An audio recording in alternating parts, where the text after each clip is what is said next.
Bon, je vous avais promis 100 milliards sous le sapin, on va commencer par en récupérer 3.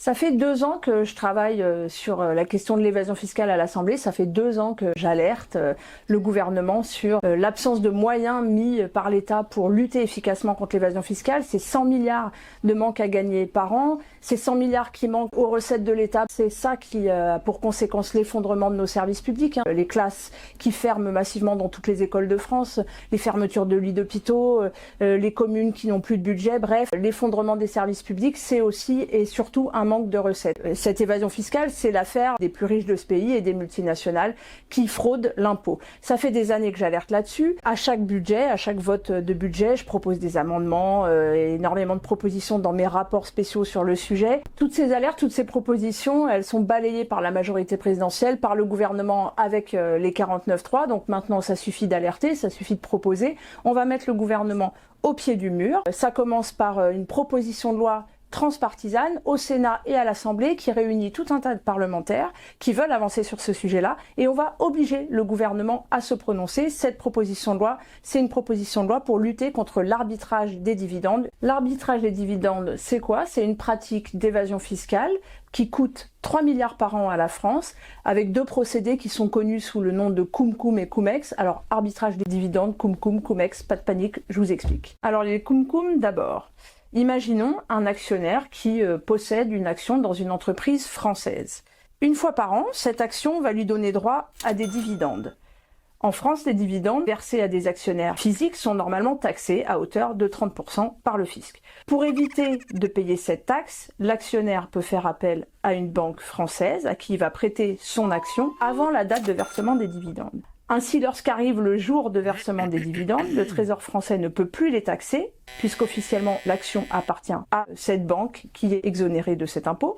Et une fois passé le jour de versement des dividendes, la banque va rendre son action à l'actionnaire, ainsi que les dividendes qu'elle a perçus. L'actionnaire a donc échappé à la taxe qu'il doit payer au fisc grâce à la banque intermédiaire, qu'il va rémunérer par une commission. La banque est donc complice. Pour les cum-ex, c'est un petit peu plus complexe. Ce procédé consiste cette fois à s'échanger une même action entre plusieurs actionnaires de nombreuses fois dans un court laps de temps, avec donc un grand nombre de complices. Lorsque le fisc français va venir chercher l'impôt, il ne sait plus vers qui se tourner. L'action a tourné dans tellement de mains que souvent il n'arrive plus à identifier l'actionnaire qui lui doit la taxe sur les dividendes. Et c'est là que les caisses de l'État prennent le plus gros coup, parce que non seulement l'impôt n'est pas payé, mais en plus les actionnaires vont tous demander un remboursement en faisant croire qu'ils ont payé cet impôt. J'ai bien été propriétaire de cette action, mais seulement pendant une courte période. Je n'ai donc pas touché les dividendes, alors que j'ai payé l'impôt, ce qui est faux. Le Trésor va donc procéder au remboursement de cette taxe à tous les actionnaires qui le demandent sans l'avoir payé. Le fisc est complètement perdu, et là, c'est clairement une arnaque, une fraude qui permet à ces actionnaires de s'enrichir sur le dos des Français. Ces pratiques, elles ont été révélées au grand public en 2018. C'est le fameux scandale des Cum-Ex Files qui a été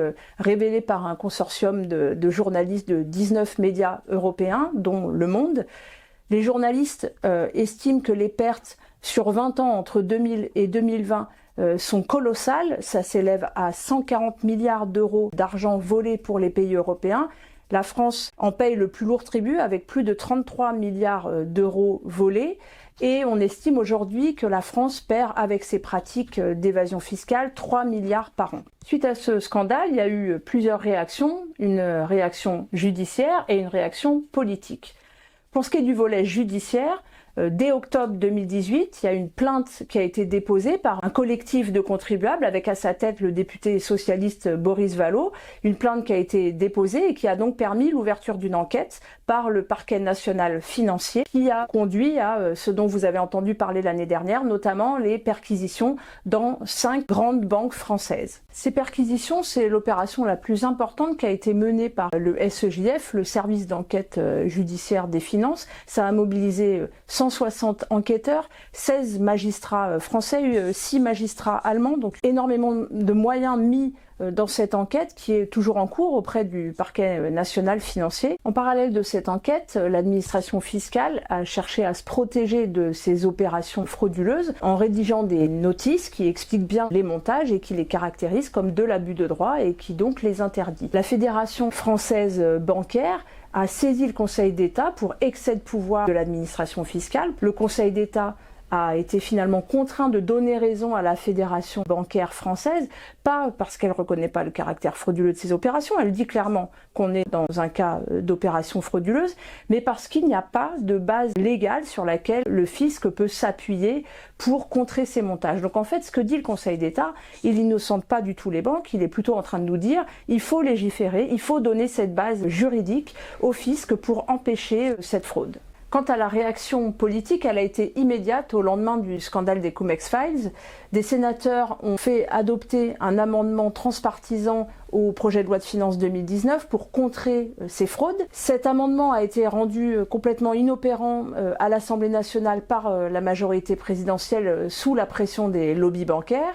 Depuis, une sénatrice se bat chaque année pour faire adopter de nouveau cet amendement et c'est avec elle, avec cette sénatrice, que je me bats aujourd'hui pour un combat transpartisan pour enfin contrer les fraudes à l'arbitrage des dividendes. Oui, bonjour, je suis Nathalie Goulet, je suis sénatrice UDI de l'Orne. Je suis aujourd'hui à l'Assemblée nationale pour mener avec Charlotte Leduc le combat contre la fraude à l'arbitrage des dividendes. Cette histoire est à suivre.